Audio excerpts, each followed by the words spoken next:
Assalamualaikum warahmatullahi wabarakatuh. Um, Hari ni kita akan masuk tajuk baru lah. Kalau ikut buku teks awak tu, muka surat 24, tajuk dia daya dan gerakan 1. Okey, daya dan gerakan ni dia ada dua bahagian lah. Okey, masuk yang pertama dulu, daya dan gerakan yang pertama. Okey, dalam tajuk ni kita akan belajar mengenai subtopik yang pertama, iaitu gerakan linear. Apa maksud gerakan linear? Linear ni maksudnya garis lurus. Jadi kalau gerakan linear ni maksudnya gerakan pada satu lintasan yang lurus lah. Okey.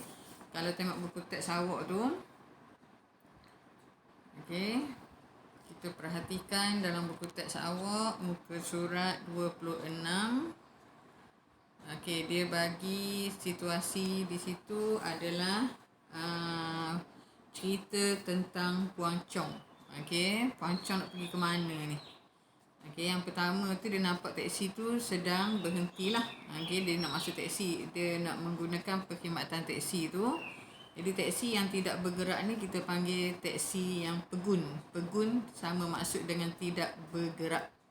Okey, dalam bahasa Inggeris kita panggil stationary. Bukan alat tulis, stationary ni pegun. Jadi awak akan berjumpalah dengan perkataan pegun selepas ni. Okey, pegun tu maksudnya tidak bergerak. Dalam tajuk gerakan linear ni kita akan mempelajari beberapa istilah lah. Okey, di antaranya jarak, sesaran, laju, halaju dan juga pecutan. Okey, jadi kalau kita perhatikan di situ ada perkataan yang hampir sama. Okey, jarak dan sesaran ni sebenarnya adalah ukuran panjang lah. Okey, jarak dan sesaran ni sebenarnya ukuran panjang ataupun panjang lintasan yang kita lalui. Tapi apa beza jarak dengan sesaran? Sebelum ni dalam bab 1 kita telah pelajari kuantiti, skala dan juga kuantiti vektor. Kuantiti skala dia ada magnitud sahaja, manakala kuantiti vektor dia mempunyai magnitud dan juga arah lah. Okey, jadi di antara jarak dengan sesaran ni, kita belajar sebelum ni jarak kita tahu merupakan kuantiti skala, dia ada nilai sahaja, dia ada magnitud sahaja. Manakala sesaran dia melibatkan arah.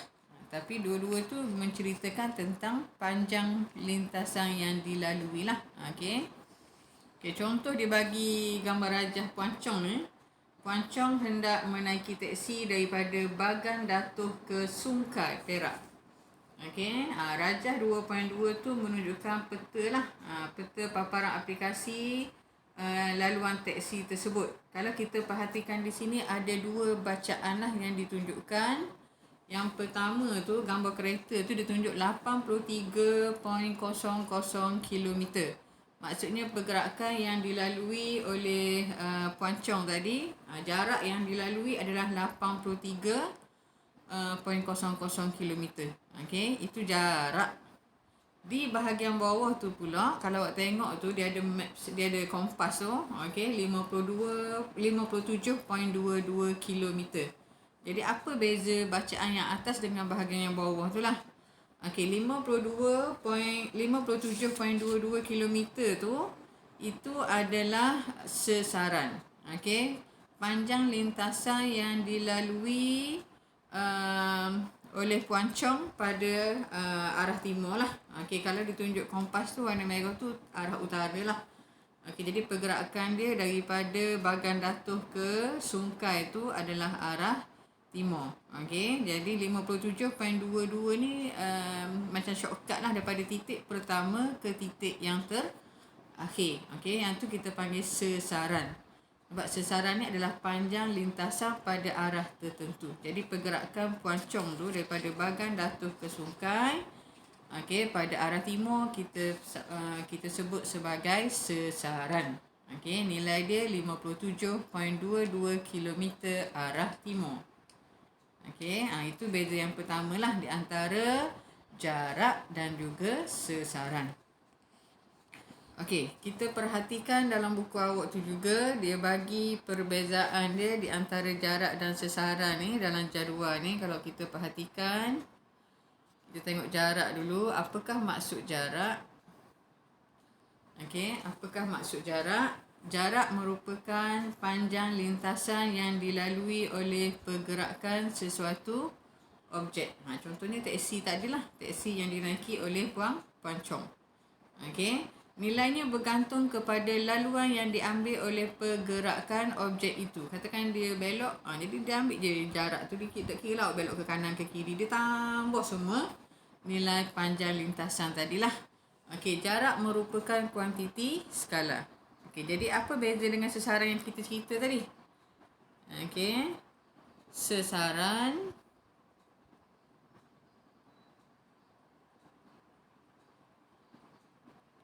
sesaran merupakan jarak terpendek. Okey, shortcut lah. Jarak terpendek di antara kedudukan awal dengan kedudukan akhir pergerakan sesuatu objek pada arah tertentu. Okey, daripada titik pertama ke titik terakhir dia bergerak tu, jadi kita ukurlah berapa panjang lintasan dia. Okey, nilai dia sama dengan panjang garis lurus di antara kedudukan awal dengan akhir. Okey, dia merupakan kuantiti vektor. Maknanya dia ada arah, dia ada magnitude, ada nilai, dan dia juga melibatkan arah lah. Macam tadi Puan Chong bergerak daripada Bagan Datuh ke Sungkai tu, dia punya sesaran dia 57.22 km arah timur. Dia bergerak ke timur lah. Okey, muka surat berikutnya. Okey, apa cerita dia?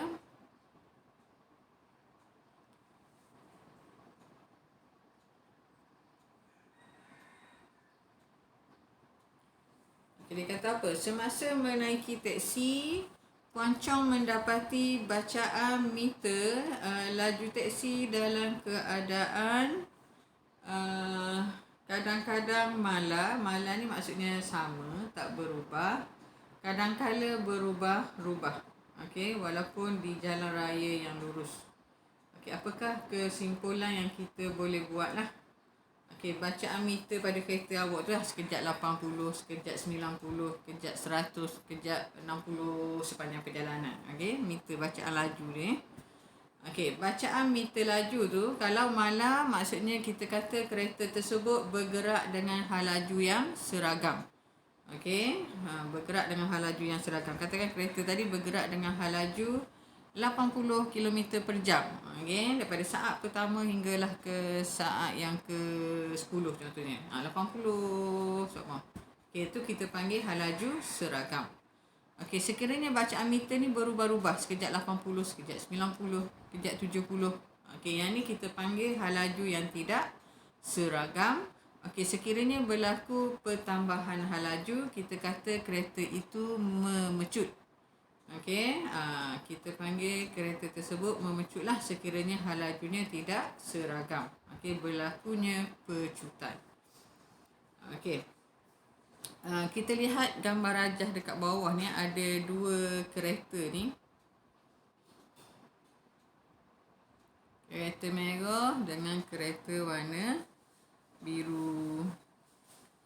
Okey, kita anggapkan pergerakan ke kanan tu sebagai positif lah, ke kiri sebagai negatif. Okey, cuba kita lihat kereta merah tu dulu.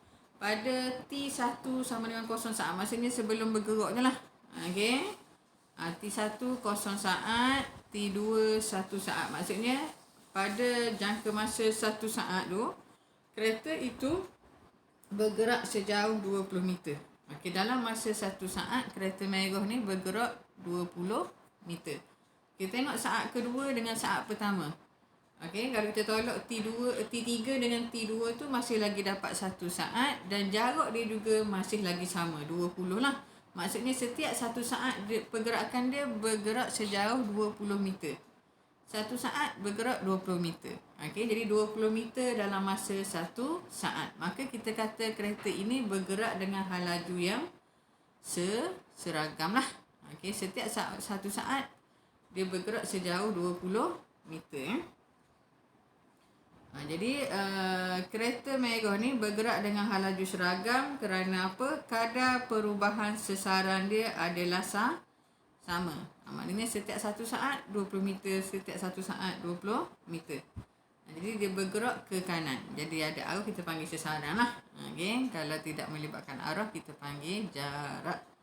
Ini sesaran sebab dia kata bergerak pada arah yang positif, iaitu ke kanan lah. Dia ada melibatkan arah, maka itu disebut sesaran. Okay. Untuk kereta biru, okey, T1 ke sehingga T2 tu jangka masa dia 1 saat. Okey. Jangka masa dia 1 saat. Okey, jarak yang pertama tu 20 meter lah. Maknanya 1 saat yang pertama dia bergerak sejauh 20 meter. Okey, 1 saat berikutnya dia bergerak sejauh 30 meter. Apa kesimpulan yang kita boleh buat di sini? Sesaran kereta biru bertambah untuk setiap sela masa yang sama. Maknanya setiap 1 saat dia punya sesaran kereta tu bertambah daripada 20 jadi 30, jadi 40 dan seterusnya lah. Okey, maka di sini kita kata kereta tersebut bergerak dengan hal laju yang semakin bertambah kerana kadar perubahan sesaran dia semakin bertambah. Bila sebut kadar ni sebenarnya sesaran bahagi masa. Kadar tu per masa. Okey, kadar tu adalah per masa. Okey, kadar tu adalah per masa. Jadi hal laju sebenarnya dia punya rumus kadar perubahan sesaran, maksudnya sesaran bahagi masa lah. Okey, maka kita kata kereta biru ini berlaku pecutan lah sebab hal lajunya semakin bertambah. Okey, kita lihat kereta biru ini juga, tapi pergerakan dengan hal laju yang semakin berkurang. Okey, sela masa yang pertama itu T1 hingga T2 dalam masa 1 saat, katakan pergerakan dia sejauh 30 meter. Okey, 1 saat berikutnya daripada T2 ke T3 tu, masih lagi 1 saat berikutnya, tapi jaraknya telah berkurang menjadi 20. Okey, bila jarak berkurang, sesaran dia berkurang, maka kita kata kadar perubahan sesaran dia berkuranglah. Maka hal lajunya berkurang. Okey, hal lajunya berkurang. Okey, kereta ni kita panggil kalau hal laju berkurang kita panggil pecutan juga, cuma pecutan negatif. Negatif tu menunjukkan arah bertentangan lah. Okey, hal laju yang berkurang masih lagi dipanggil pecutan, cuma pecutan negatif. Okey, pecutan negatif. Okey. Kalau hal laju bertambah, pecutan dia positif. Okey, hal laju yang berkurang, pecutan dia negatif. Ataupun tetap berlaku pertambahan hal laju, tapi kalau dia bergerak arah ke kiri pun kita anggap pecutan dia negatif lah. Okey, positif ke kanan, kalau ke kiri kita anggap sebagai negatif. Okey, muka surat seterusnya, muka surat 28.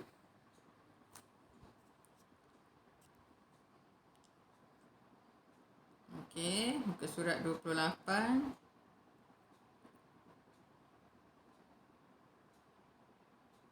Okey, menentukan jarak sesaran, laju, hal laju dan juga pecutan. Okey, yang ni adalah rumus-rumus yang perlu awak tahulah dan perlu hafal. Sebab ini dianggap sebagai rumus yang asas je, dia tak bagilah. Rumus yang paling senang je ni. Jadi awak kena hafal. Okey, laju. Apakah maksud laju? Kadar perubahan jarak. Kalau laju jarak. Kalau hal laju kadar perubahan sesaran. Sebab hal laju melibatkan arah. Jadi sesaran tu ada arah. Jadi kadar perubahan sesaran lah. Jangan tukar laju dengan hal laju. Kalau laju jarak, hal laju sesaran. Cuma ubah belakang je. Okey, jadi kita tengok laju dulu. Laju tadi kita kata kadar perubahan jarak. Maka laju juga sama dengan jarak bahagi masa. Sebab bila sebut kadar ni per masa. Okey, per masa. Jadi jarak per masa. Jarak bahagi masa. Okey, V sama dengan D per T. V tu laju, D tu distance. Okey, bahasa Inggeris distance dia ambil perkataan, dia ambil huruf D itulah. Okey, jarak bahagi masa, D bahagi T, time, T time. Okey.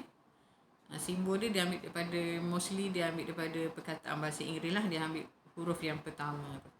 Kita tengok pada hal laju pula. Apa maksud hal laju? Hal laju adalah kadar perubahan sesaran ataupun sesaran bahagi masa. Okey, sesaran dia ambil huruf S. Okey, V sama dengan S per T. V sama dengan S per T.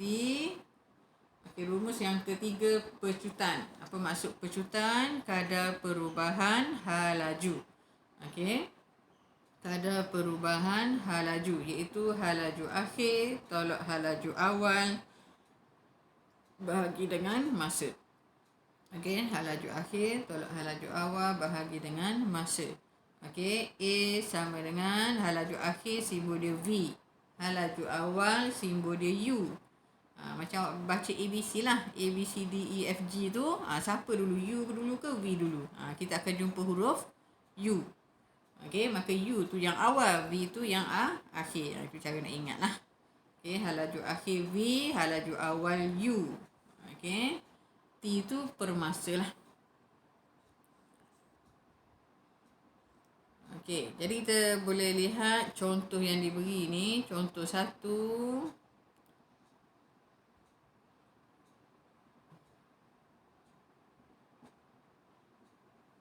Okey, contoh 1 dia bagi dah buku teks awak tu muka surat 28. Razi bergerak daripada A ke B. Okey, sejauh 100 meter, kemudian dia berpatah balik ke C sejauh 20 meter. Kalau jarak kita tambah sahaja. Okey, 100 tambah dengan 20 lah, maka kita dapat 120 meter. Itu maksud jarak. Okey, manakala sesaran ni kita kata daripada titik pertama ke titik terakhir. Mana titik pertama kita? A. Mana titik terakhir kita? C.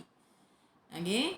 Jadi dia punya nilai dia punya magnitud dia kita kena tolak lah. 100 sebenarnya tambah dengan negatif 20. Kenapa negatif? Sebab dia bergerak arah ke kiri. Ke kanan kita anggap positif, ke kiri kita anggap negatif lah.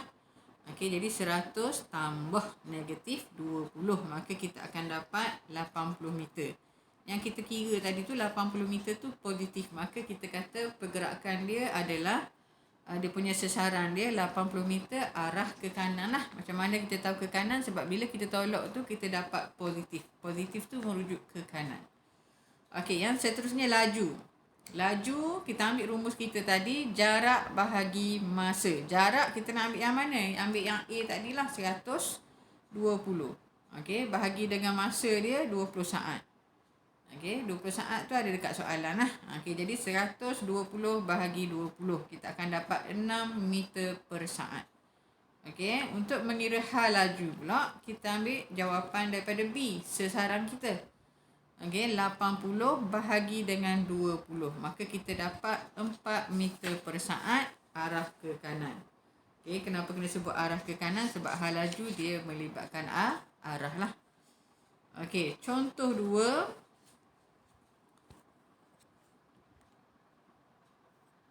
Contoh 2, kita lihat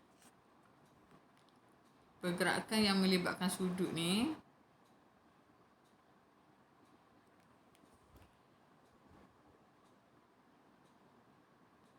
Okey, contoh 2 dia bagi apa? Mutu bergerak daripada titik O ke titik D melalui lintasan OAB. Maknanya daripada O dia pergi ke A, daripada A pergi ke B lah. Okey. Seperti mana rajah tu. Okey, masa yang diambil dia kata 15 saat. Okey, yang pertama tentukan jarak.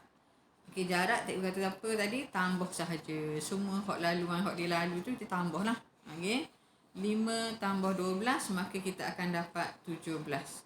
Sesaran, cikgu kata shortcut dia. Lintasan paling pendek daripada titik pertama ke titik terakhir. Jadi bila kita garis tu, kita dapat segitiga lah. Segitiga yang bersudut tegak, maka kita boleh guna teorem Pythagoras. Okey, A kuasa 2 tambah B kuasa 2 sama dengan C kuasa 2. Okey, itu adalah matematik lah.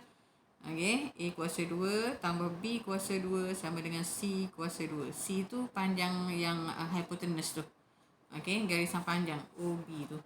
Okey, cara kira dia 5 kuasa 2 tambah 12 kuasa 2. Okey, lepas tambah semua tu puncakan, awak akan dapat jawapan dia 13 meter lah. Jadi OB adalah panjang dia 13 meter, mewakili nilai sesaran kita.